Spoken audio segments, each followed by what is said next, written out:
도겟.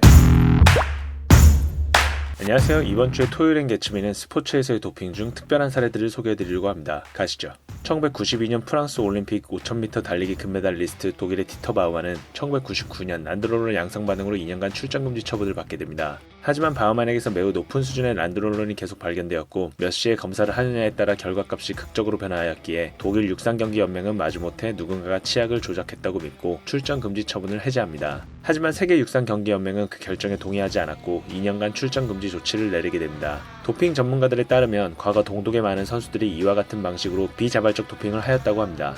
올림픽 역사상 최초로 스노우보드 종목 금메달을 획득한 캐나다의 로스 레바글리아티는 1998년 나가노 동계올림픽에서 THC 양성 반응으로 인해 실격 처리가 됩니다. 하지만 이 결정은 마리아나가 금지 약물 리스트에 올라와 있지 않다는 이유로 뒤집혔고 금메달을 돌려받게 됩니다.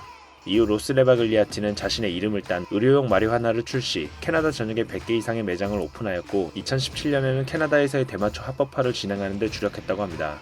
1904년 하계올림픽 마라톤 금메달을 획득한 미국의 토마스 힉스는 결승선 통과 직후 수시간 동안 심각한 환각 상태에 빠져 있었다고 합니다. 이후 알려진 바에 따르면 토마스 힉스는 1mg의 스트리크닌 한 정과 브랜디를 복용하였는데 스트리크닌, 헤로인, 코카인, 카페인 등의 혼합물을 이용한 도핑은 1920년대까지 줄을 이뤘다고 합니다. 1992년 바르셀로나 올림픽 400m 릴레이 계주 금메달리스트 데니스 미첼. 그는 1998년 6년 뒤의 도핑 테스트에서 높은 수준의 테스토스테론이 검출되어 2년간 출전 금지 처분을 받게 됩니다. 출전 금지 처분에 대하여 데니스 미첼은 아내의 생일날 아내와의 최소 4번 이상의 섹스와 맥주 5병이 원인이라 주장하였지만 세계육상연맹은 그의 주장을 받아들이지 않았습니다.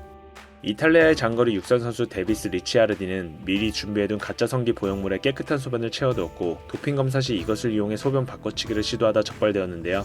이 선수는 결국 30개월간의 출전 금지 처분을 받게 됩니다. 2018년 월드컵 출전을 앞두고 있던 페루의 국가대표 축구 선수인 파울로 게레로는 2017년 12월 8일 코카인의 주요 대사 산물에 양성 반응을 보였고 피파로부터 1년 동안 출전 금지 처분을 받게 됩니다.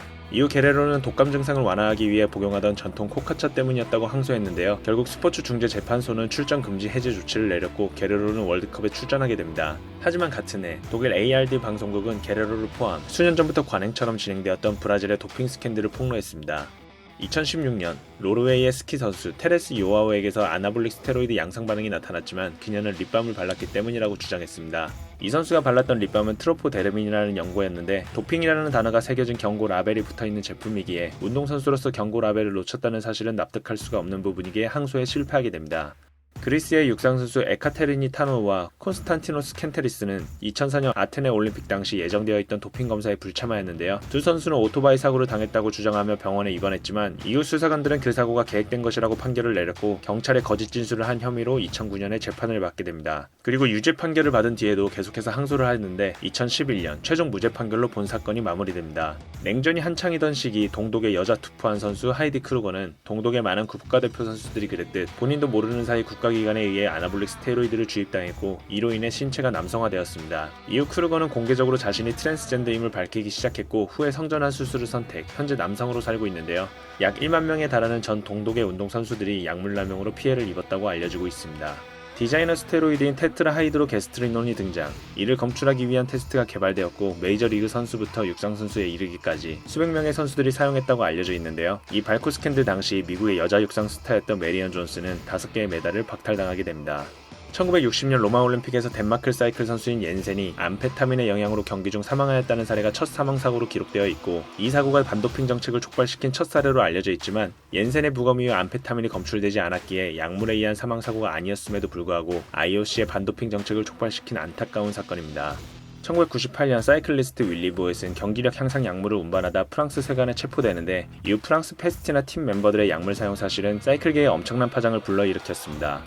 메이저리그 선수 13명은 체중 감량 및 호르몬 대체요법 전문 클리닉인 미국의 바이오제네시스로부터 성장 호르몬을 불법 처방받은 혐의로 대부분 50경기 이상의 출전 정지 처분을 받았습니다.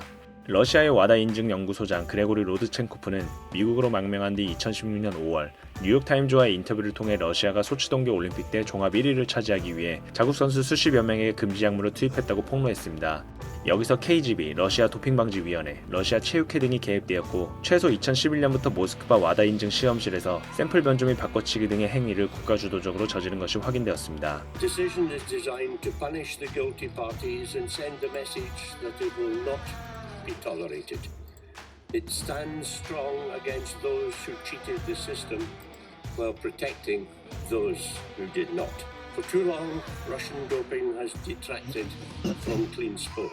The blatant breach by the Russian authorities of Rusara's reinstatement conditions, approved by the Executive Committee in September 2018, demanded a robust response. Russia was afforded every opportunity to get its house in order and to rejoin the global anti-doping community for the good of its athletes and for the integrity of sport, but it chose instead a different route. Tåget.